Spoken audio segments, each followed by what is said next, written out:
नमस्कार दोस्तों, जय श्री राम, जय श्री राधे कृष्णा, हर हर महादेव। आप सभी का मैं ज्योतिषाचार्य अनुज जैमिनी सनातन धर्म रहस्य जैमिनी यूट्यूब चैनल में हार्दिक स्वागत करता हूं। मित्रों, ये आपका अपना चैनल है। आप सभी के सहयोग और प्रेम से हमारे अब चैनल पर 1044 सब्सक्राइबर हो गए हैं और मैं चाहता हूं कि आप सभी का प्रेम, सहयोग और बड़ों का आशीर्वाद बना रहे। इसको आगे तक बढ़ाने में मदद कीजिए। आप सभी का अपना चैनल है ये एक ऐसा चैनल है जो आप सभी के लिए धर्म से संबंधित जानकारी लेकर के आता है और आप सभी को यात्राओं के दर्शन भी कराते हैं। धार्मिक यात्राएं, हमारी तीर्थ यात्राएं, तो और भी आगे जानकारी धर्म से संबंधित लेकर आते रहेंगे। आप सभी को गोपाष्टमी पर्व की हार्दिक शुभकामनाएं। आज हाँ मित्रों, गोपाष्टमी पर्व कार्तिक शुक्ल पक्ष की अष्टमी तिथि को मनाया जाता है और मान्यता ये है भगवान श्री कृष्ण आज के ही दिन सबसे प्रथम बार गोपाल बने थे और इसी दिन उन्होंने गौ माता को वन में चराने के लिए जाना शुरू किया था। उससे पहले वत्सपालक थे, भगवान कृष्ण वत्सपाल थे। जब 3 वर्ष की आयु उनकी हो गई थी तो पहले बछड़ों को चराने के लिए जाया करते थे, 5 वर्ष के लगभग। ये हमारे शास्त्रों में लिखा है, ब्रह्मवैवर्त पुराण में, भागवत पुराण में और गर्ग संहिता उनमें वर्णन है और ब्रह्म पुराण में भी भगवान श्री कृष्ण की कथा आई है। तो मित्रों, गौ माता का दिन है। यही एक ऐसा पर्व है जब गौ माता की पूजा की जाती है और गौ माता के साथ ही भगवान कृष्ण की पूजा होती है। आपने चित्र देखा होगा, हमारे बहुत से घरों में आज भगवान कृष्ण की मुरली बजाते हुए उन गौ माता उनके पीछे खड़ी होती हैं, उनके आगे खड़े होकर के मुरली बजाते हैं। उसी से पता चलता है कि भगवान श्री कृष्ण का गौ माता के लिए कितना प्रेम है। तो मित्रों, गौ माता को पृथ्वी स्वरूपा भी माना गया है। हमारी माता पृथ्वी, जब भी धरती पर अत्याचार बढ़ते हैं तो माता पृथ्वी देवताओं के साथ भगवान विष्णु की शरण में गौ माता का रूप लेकर के ही जाते हैं। गौ माता का एक रूप धेनु रूप भी है। तो मित्रों, वशिष्ठ ऋषि के पास में सुरभि गाय थी और आपको एक दिलचस्प कहानी बताता हूँ। एक हमारे पुरानी कथाओं में आती है। राजा दिलीप जो अयोध्या के राजा थे और भगवान श्री राम के पूर्वज थे। एक बार उन्होंने सुरभि गाय का कुछ अवहेलना कर दी थी, तो वशिष्ठ ऋषि के आश्रम में गए थे। तो सुरभि गाय ने उनको श्राप दिया था कि जब तक तुम मेरी और मेरी पुत्री की सेवा नहीं करोगे तब तक तुम्हें पुत्र की प्राप्ति नहीं होगी। ये मित्रों, संस्कृत में 8वीं कक्षा में भी आती थी कथा, ये 11th में भी आई थी और हमारे शास्त्रों में भी वर्णित है। तो उस समय राजा दिलीप ने 100 वर्षों तक अपनी पत्नी के साथ में गौ माता की सेवा की थी, वशिष्ठ ऋषि के आश्रम में सुरभि गाय की और उनकी पुत्री बछिया की सेवा की थी। और उस समय 100 वर्ष तक सेवा की थी, बल्कि वो गौशाला में ही वहीं से अपना शासन चलाते थे, ग्वाले बन गए थे। तब उनको माता सुरभि के आशीर्वाद से उनको पुत्र की प्राप्ति हुई थी। तो ऐसी और भी कथाएं हैं। भगवान श्री कृष्ण को माता यशोदा गौ माता के दूध के मक्खन का भोग लगाती थी और ये तो कथाएं आपने सुनी ही हैं। भगवान श्री कृष्ण की बाल माधुर्य लीलाएं, जब वो 3 वर्ष के हुए तो बलदाऊ और भगवान श्री कृष्ण बछड़ों को खोल देते थे और उनकी पूंछ के पीछे लटक जाते थे और बछड़े आगे भागते थे, वो घिसटते थे, कीचड़ में से सन जाते थे और गोबर में सन जाते थे और यशोदा मैया और नंद बाबा ठट्ठा लगा करके हंसते थे, आनंद लेते थे। वो नेत्र भी धन्य थे जो उस समय ये लीला देखी। और ब्रह्म विमोहन लीला जब हुई, जब ब्रह्मा जी ने बछड़ों को और ग्वालों को चुरा करके भगवान श्री कृष्ण की परीक्षा लेने के लिए एक गुफा में कैद कर दिया था, उनको सम्मोहन निद्रा में डाल करके, तब भगवान श्री कृष्ण ने ही अपना एक विस्तार किया था। वो ब्रह्म विमोहन लीला थी, भगवान श्री कृष्ण की सर्वरूप लीला थी। जब भगवान श्री कृष्ण बछड़े भी बने और उस समय ग्वाले भी बने, वस्त्र अवतार भी भगवान का हुआ और भगवान ही बंसी बैत भी बने, भगवान ही ने सब रूप बनाए। तो 1 वर्ष तक भगवान श्री कृष्ण बछड़ों के रूप में गौ माता के पास में रहे और उनको मातृत्व का सुख प्रदान किया। परब्रह्म श्री कृष्ण गोलोक धाम के अधिपति भगवान श्री कृष्ण, परब्रह्म श्री कृष्ण और विष्णु के अवतार श्री कृष्ण, ये स्वयं भगवान होकर के, परब्रह्म स्वरूप होकर के गौ माता का दुग्ध का पान करते हैं। गौ माता को माँ कहते हैं और गौ माता का जो उच्चारण है माँ, ये माँ शब्द गौ माता के मुंह से निकलता है। तो इससे गौ माता की पवित्रता का पता चलता है। हमारे शास्त्रों में ही वर्णित है, गौ माता में 33 प्रकार के देवता, 33 कोटि 33 करोड़ देवताओं का वास है मित्रों। ये आपको शास्त्रों में पता चल जाएगा, पढ़ोगे तो। कुछ लोग वैसे यहाँ पर विवाद करते हैं, कहते हैं कि 33 कोटि देवता होते हैं, 33 प्रकार के, 33 करोड़ नहीं। मित्रों, हमारे अनेक विद्वानों ने, आचार्यों ने पहले पूर्व में भी खंडन इस बात का किया है। आगे हम वीडियो लेकर के आएंगे। फिलहाल हम ये कभी नहीं कहते आपको प्रभु कोटि कोटि का धन्यवाद, हे प्रभु आपको प्रकार प्रकार का धन्यवाद। तो वहाँ पर हम कहेंगे, हे प्रभु आपको कोटि कोटि प्रणाम, आपको करोड़ों प्रकार से धन्यवाद प्रणाम है। तो मित्रों, तो एक शब्द का अर्थ बदल जाता है, इसमें विस्तार से हम कभी फिर बताएंगे। परंतु एक बात जो बताते हैं, जो हमारे धर्माचार्यों ने कहा है कि 33 कोटि 33 देवता हैं, उनके अलावा उन 11 रुद्र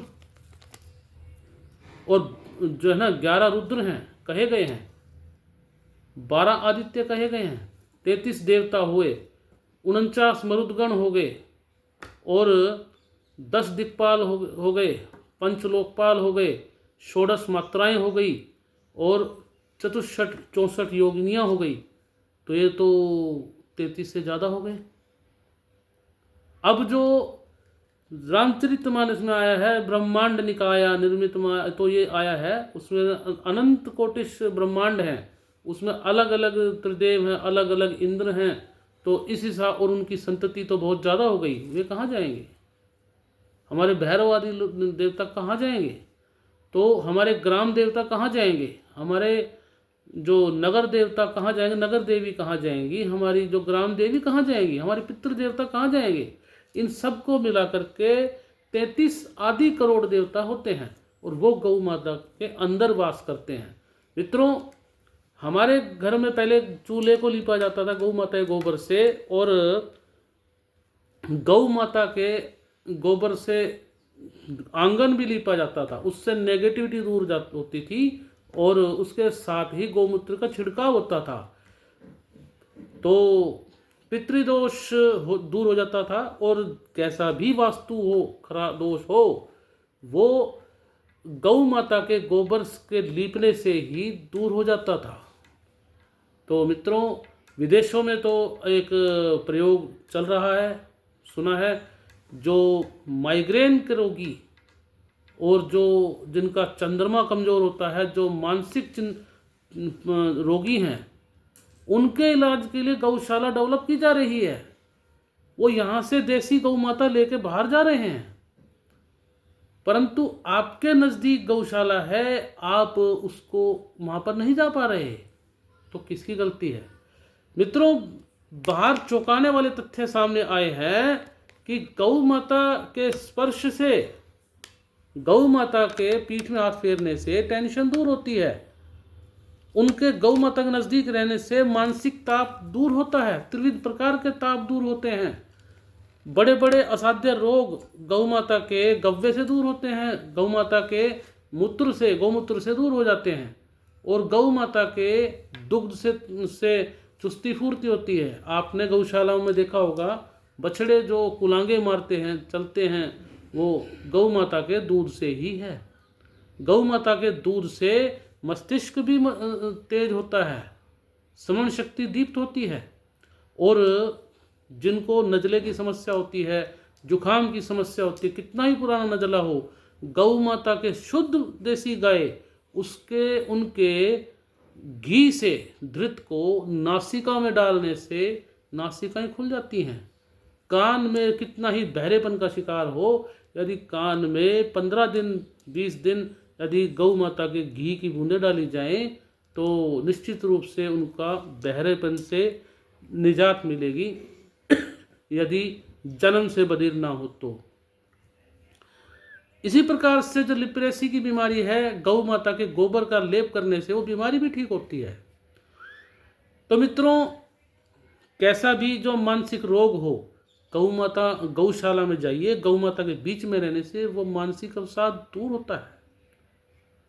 ये आप नहीं समझ पा रहे, हम नहीं समझ पा रहे, क्योंकि हमने अब गौ माता की बजाय अपने घर में कुत्ते को पालने की रिवाज रख ली है, परंपरा चल गई है। पहले गौ माता को पालते थे, गौ माता के लिए जगह नहीं है, परंतु कुत्ते को पालने की जगह है। हमारे जो सेक्टरों में तो गौ माता को रख नहीं सकते, कुत्ते को रख सकते हैं, यह एक दुर्भाग्य है। मित्रों, हमारे शास्त्रों में कुत्ते को पालना वर्जित बताया गया है। कुत्ता बिल्ली के स्पर्श मात्र से, सूंघने मात्र से प्रायश्चित का विधान है, परंतु गौ माता के स्पर्श से सभी प्रकार के पाप ताप दूर हो जाते हैं। यह अंतर है, आप अंतर स्वयं कर लेंगे। गौ माता के गोबर में से खुशबू आती है, परंतु कुत्ते के बिल्ली के मलमूत्र में दुर्गंध है। गौ माता के जो गोबर से, गोमूत्र से बीमारियां दूर होती हैं, परंतु श्वान और बिल्ली के मलमूत्र से कोई शोभा नहीं होती है। कुत्ता बिल्ली घर में पालने से पितृगण भयंकर श्राप दे करके चले जाते हैं, परंतु गौ माता को घर में पालने से पितृगण तुष्ट होते हैं। और आज दूध के लालच में गौ माता को छोड़ करके जर्सी नामक एक पशु को घर में रखा जाता है। ये एक विडंबना है। मित्रों, जर्सी पशु है, जर्सी गाय नहीं है। उसको मांस पर रोटी देते हैं, नित्य रोटी देते हैं, ये ठीक नहीं है। गौ माता को ही रोटी दें, ये हमने वीडियो पहले भी डाला था। तो हम उनकी पहचान कैसे करें? पहचान ऐसे करें क्योंकि गौ माता, उनके गले में झालर होती है जो कुदरत नेचुरली है, प्राकृतिक रूप से भगवान का वरदान है। और उनके पीठ पे ककूद होता है, कुबड़ जिसको बोलते हैं। और नितंब प्रदेश गौ माता का बहुत सुंदर होता है और पूंछ से ही पता चलता है। तो हमारे हरियाणा में राठी, हरियाणी और साहिवाल नस्ल की गौ माता होती हैं। राजस्थान में भी कुछ इसी तरह की, उनके सींग थोड़े बड़े होते हैं। और गुजरात में गिर नस्ल की गौ माता होती हैं। कुछ एक लोगों ने एक मार्केटिंग के तौर पर एक प्रचारित किया कि झूठ, कि गिर नस्ल की गाय वो दूध अधिक देती है। लेकिन गुजरात के भाइयों ने क्या किया, उनके चारे के पे ध्यान दिया, उनके रहन सहन पे का अच्छा प्रबंध किया, तो गिर नस्ल की गाय ने दूध भी दिया। तो ये आप अपनी देसी गौ माता यहाँ की जो है वो हमारी मौसी है। गिर नस्ल की गाय गुजरात की है, वो वहाँ के एनवायरनमेंट के अनुसार वहाँ पे है, यहाँ पर शायद ना कर पाए सरवाइव। तो साहिवाल नस्ल की अब जो आपकी जो हरियाणी नस्ल की है, राठी नस्ल की गौ माता है, उनको अच्छा चारा दें, उनको आप अच्छे उनको रखें, देख रेख करें, तो वो भी उनकी गुणवत्ता दूध पर बढ़ेगी। और मित्रों, पहले बछड़ों को पाला जाता था, आजकल उनको बेच दिया जाता है। बहुत दुखद बात है। अब उनको बेच देते कहाँ जाते हैं? वो कसाई बाड़े में जाते हैं। जब आप जर्सी गाय पालेंगे दूध के लालच में, गिर नस्ल की गाय अपने घर में रखेंगे, पुमरू गाय रखेंगे, तो हमारी जो यहाँ की गौ माता कहाँ जाएगी? कसाई बाड़े में जाएगी। क्यों ऐसा पाप कर रहे हैं? भगवान कृष्ण ने कभी ऐसा नहीं किया। ठीक है, तो आपसे भी उम्मीद है कि आप ऐसा नहीं करेंगे। हमारे मित्र हैं दिनेश गुप्ता जी, उन्होंने अपने घर में जगह न होने के बावजूद भी गौ माता को रखा और उनका आध्यात्मिक परिवेश है। हमारे संगी भाई हैं, संगत, हम गोवर्धन जाते हैं हर महीना, परिक्रमा देने जाते हैं और बहुत आध्यात्मिक प्रवृत्ति के हैं। नरेंद्र गौड़ जी साहित्यकार हैं, हमारे पिता के मित्र हैं, वो तो गोपालक ही बन गए हैं। उनके, हालांकि उनकी गौशाला में गिर नस्ल की भी गौ माता है और साहिवाल राठी नस्ल की भी गौ माता है, परंतु जर्सी नहीं है। जर्सी गौ माता नहीं है मित्रों, ये एक षड्यंत्र के तहत वर्ण संकर पशु है, गौ माता नहीं है। इसके मुंह से माँ शब्द नहीं निकलता है, इसके दूध से कभी बीमारी ठीक नहीं होती। जो स्वर्ण तत्व जो निकलता है हमें देसी गौ माता के ही दूध में है। और फर्क ये है कि देसी गौ माता के दूध में खारापन नहीं होता, खारापन तो जर्सी गाय के दूध में होता है। और स्वर्ण तत्व जो मिलता है वो देसी गौ माता के दूध में ही होता है। ये प्रमाणिक तौर पर बात है। और जो गौ माता जो कपिला गाय कही गई है, कपिला गाय 100 में से 1 गाय होती है, उनमें से मूत्र में सबसे ज़्यादा गुणवत्ता उसी की होती है और सबसे ज़्यादा स्वर्ण तत्व उन्हीं के दूध में पाया जाता है। तो ये मित्रों, ज़्यादा वीडियो लंबी हो जाएगी, तो अगली वीडियो में फिर कभी मैं इस पर बनाऊंगा, आप पर इसके बारे में प्रकाश डालूंगा और आपको बताऊंगा उसके फ़ायदे क्या क्या हैं। गौ माता दूध ना दे, परंतु गोबर और गौमूत्र तो जरूर देगी। आज पथमेड़ा से गोमूत्र अर्क आ रहा है। गोमूत्र अर्क डेली पीने से कोलेस्ट्रॉल भी कम होता है। मेरा भी बढ़ा हुआ है कोलेस्ट्रॉल और मैं गोमूत्र का सेवन करता हूँ, तो मुझे इसका लाभ भी मिला है। आप भी करके देखें। तो जब घर घर तक ये आवाज़ होगी, मैं चाहता हूँ कि भगवान श्री कृष्ण का जो सपना था वो पूरा हो, हर घर में गौ माता होगी तो गौ माता कटने से अपने आप बचेगी। जब हर हिंदू ये संकल्प लेगा कि हम गौ माता को और बछड़े को पालेंगे, रखेंगे, तो आप 3 कमरे का घर है तो आप जब नक्शा बनाते हैं तो 1 कमरा गौ माता के लिए भी बना सकते हैं। जो एक घर में आंगन, भले आप 2 कमरों में रह लीजिए, 1 कमरे की जगह आप आंगन छोड़ दीजिए, तो उससे आपका पितृदोष भी नष्ट होगा। जिस घर में तुलसी होती है, गौ माता होती है, उस घर में नेगेटिविटी कभी नहीं आती, भूत प्रेतों का वास नहीं होता, सुख समृद्धि का वास होता है। मित्रों, वीडियो कैसी लगी उसके लिए आप कमेंट अवश्य करें और शेयर इसको अधिक से अधिक करें मित्रों। और सब्सक्राइब नहीं किया तो चैनल सब्सक्राइब करें। और मित्रों, शेयर तो कर दिया कीजिए। आपसे हम यही मांगते हैं, जो भी भाई हैं, इसको इतना वीडियो को शेयर कीजिए, अधिक से अधिक शेयर कीजिए। इसी के साथ मैं विदा चाहता हूँ। जय श्री राम।